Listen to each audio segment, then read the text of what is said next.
অবিশ্বাস্য জয়, স্মরণীয় করে রাখার মতো জয়। গ্লোবাল কোনো ইভেন্টে বাংলাদেশের কোনো ফ্রাঞ্চাইজি চ্যাম্পিয়ন হলো আসলে এক কথায় অসাধারণ অনুভূতি। কথা বলছিলাম রংপুর রাইডার্সের নিয়ে। গ্লোবাল টি-20 লিগে রংপুর রাইডার চ্যাম্পিয়ন হয়েছে। এক কথায় বলতে গেলে রংপুর রাইডার্স প্রথম 2 ম্যাচে জয়ের কাছাকাছি গিয়েও কিন্তু জয় পায়নি। খুব অল্প ব্যবধানে রংপুর রাইডার হেরেছিল, কিন্তু তারপরের 2 ম্যাচে যেভাবে রংপুর রাইডার্স কামব্যাক করেছে, এক কথায় অসাধারণ।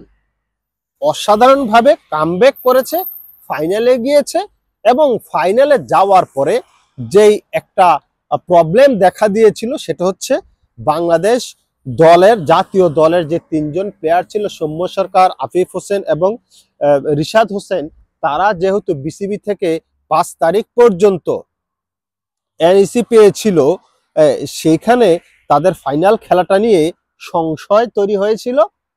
কিন্তু শেষ পর্যন্ত বিসিবির এমন একটা সিদ্ধান্ত বাংলাদেশ আসলে ক্রিকেট বোর্ড নিয়েছে, সেটা এক কথায় অসাধারণ এবং তাদের প্রশংসার দাবিদার। যে গ্লোবাল ক্রিকেটে বাংলাদেশ টি-20তে একটা ফ্র্যাঞ্চাইজি ফাইনালে উঠেছে, সেখানে বাংলাদেশেরই তো তারা ভাবমূর্তি উজ্জ্বল করছে এবং বাংলাদেশের হয়েই তো খেলছে, বাংলাদেশকেই তো প্রতিনিধিত্ব করছে। সেইখানে বিসিবি বোর্ড যেই সিদ্ধান্ত নিয়েছে, সাধুবাদ পাওয়ার মতো, আপনার এপ্রিসিয়েট পাওয়ার মতো। এনিওয়ে, খেলায় আসি। সৌম্য সরকার টি-20তে লাস্ট 1 বছর ধরে, ওয়ানডেতে লাস্ট 1 বছর ধরে ভালো খেলছে। এখন কথা হচ্ছে যে প্রথম 2টা ম্যাচ হেরেছিল কাছাকাছি গিয়ে, সেখানেও কিন্তু সৌম্য সরকার রান করেছিল। হয়তো গতকালকে আপনার বেশি রান করেছে, 86 রান করেছে। এখন ওই ম্যাচগুলোতে সৌম্য সরকার রানেই ছিল, যার কারণে সৌম্য সরকার কিন্তু ম্যান অফ দ্য সিরিজ নির্বাচিত হয়েছে এবং ম্যান অফ দ্য প্লেয়ারও নির্বাচিত হয়েছে, ম্যান অফ দ্য ম্যাচ নির্বাচিত হয়েছে। সৌম্য সরকার অসাধারণ খেলেছে এক কথায়। বিশেষ করে সৌম্য সরকার এবং যে তার ওপেনার পার্টনার ছিল, 124 রান পর্যন্ত তারা তাদের ওপেনিং জুটিটা নিয়ে গিয়েছে। মাত্র 14 ওভার ছিল তখন। এই রানটা 200 রানও হতে পারতো, কিন্তু ওই যে সৌম্য একদিক থেকে রান করে যাচ্ছে, নন স্ট্রাইকে যেই থাকছে তারাই আসলে বল খাচ্ছে এবং আউট হয়ে যাচ্ছে, যার কারণে আসলে ওই 200 রানটা হয় নাই রংপুর রাইডার্সের। না হয় রংপুর রাইডার্স গতকালকে 200 রান করার মতো অবস্থায় ছিল। এনিওয়ে, 200 রান করার না করতে পারলেও যে রান করেছে সৌম্য সরকারের ব্যাট থেকে, যে 6গুলা দেখলাম, এক কথায় অসাধারণ ছিল। সৌম্যর টেকনিক্যালি অনেকে অনেক কথা বলে, ভাই টেকনিক্যালি শার্প হয়ে যদি রান না করতে পারেন তাহলে লাভ কি আপনার? টেকনিক্যালি যদি একটু ফল্ট নিয়েও আপনি আপনার দুর্বলতা ঢেকে আপনি রান করতে পারেন, সেইটাই হচ্ছে মেন বিষয়। এখন টেকনিক্যালি আপনি অনেক শার্প, কিন্তু রান হচ্ছে আপনার 0। এই টেকনিক্যালি শার্প দিয়ে আমি করবোটা কি? সৌম্য সরকার তার ফ্রন্ট ফুটটা ভালো ইউজ করতে পারে, সে ক্লিয়ার রাখতে পারে। সুতরাং সৌম্য সরকার যে ইনিংসে খেলেছে, এক কথায় অসাধারণ।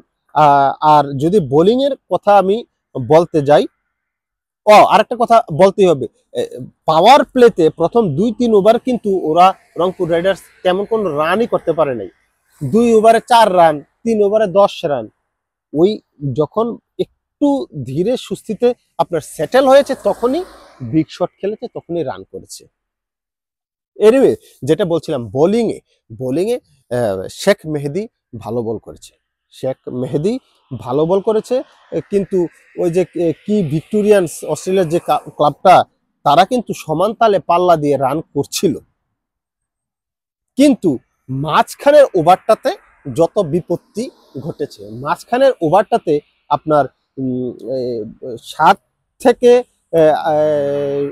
থেকে 12-13 ওভার পর্যন্ত আপনার তারা রান করতে পারে নাই এবং নিয়মিত উইকেট ওরা দিয়েছে। 5টা উইকেট পরে কিন্তু উইকেট কিন্তু পড়েছে 7 থেকে আপনার 13 ওভারের ভিতরে। 7 থেকে 13 ওভার এইখানে যদি আপনার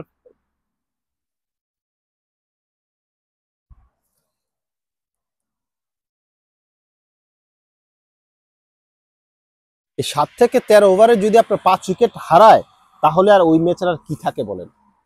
ওইখানেই আসলে আপনার রংপুর রাইডার্স জিতে গিয়েছে। ভালো বল করেছে রিশাদ হোসেন, 2 উইকেট সম্ভবত পেয়েছে। তারপরে শেখ মেহেদি 3 উইকেট পেয়েছে, মনে হয় 4 ওভারে 24 রান না 25 রান দিয়েছে।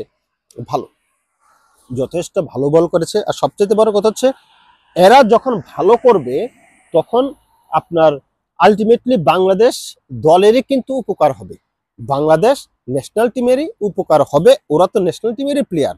এই যে কি বলে টি-20 প্লেয়ার হচ্ছে শেখ মেহেদি, তারপরে রিশাদ হোসেন, তারপর সৌম্য সরকার, এরা তো বাংলাদেশ দলেরই প্লেয়ার।